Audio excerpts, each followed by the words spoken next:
Good morning, everybody, and welcome to the 95th Academy Awards Makeup and Hairstyling Bake-Off.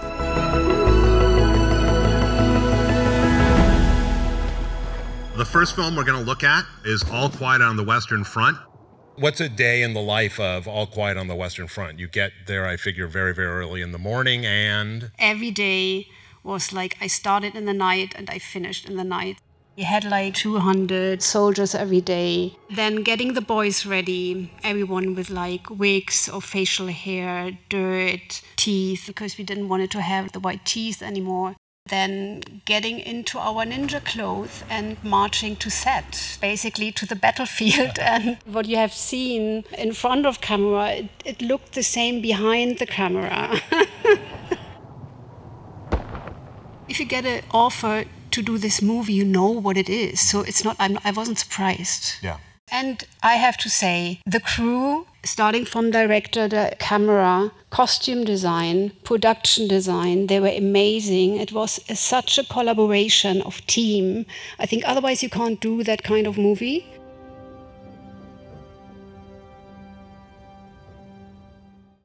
They can give us the power to endure.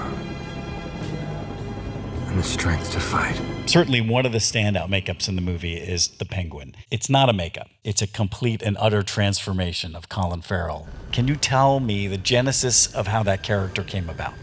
I looked at it at a different perspective. Matt Reeves had some ideas about what the character was, how he was a little bit like Fredo, John Cazale's character from The Godfather. I said, how can I incorporate a penguin in here? Since the tone of the film was such a realistic, you couldn't go fantasy, you couldn't go Tim Burton, you couldn't do that.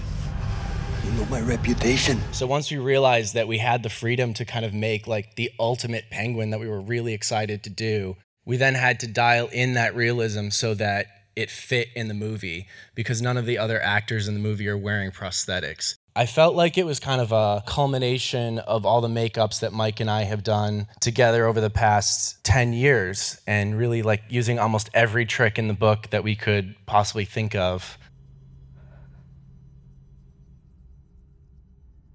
Your brother is with the ancestors. One of the main things that I think about Wakanda Forever is that it's a franchise that could have been over. I wouldn't have been here because we lost our star. What kind of movie gets a chance to come back as a rebirth? And we got that opportunity, and that's the most beautiful thing.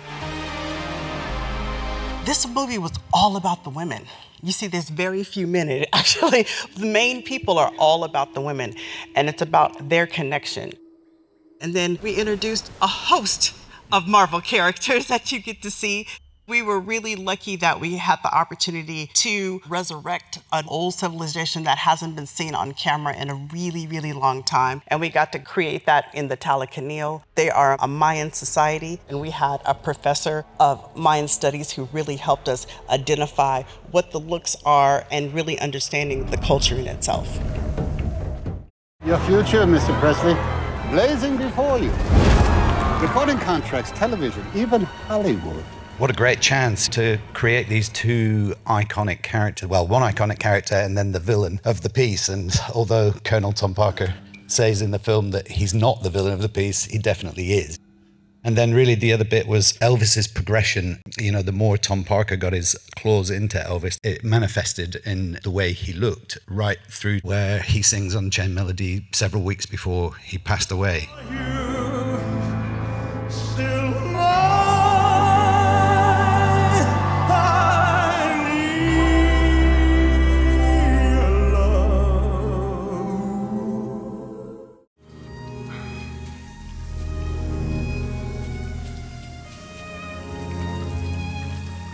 A quick quote from director Darren Aronofsky. When I decided to do this movie, one of my very first calls after casting Brendan was to my makeup artist, Adrien Morot.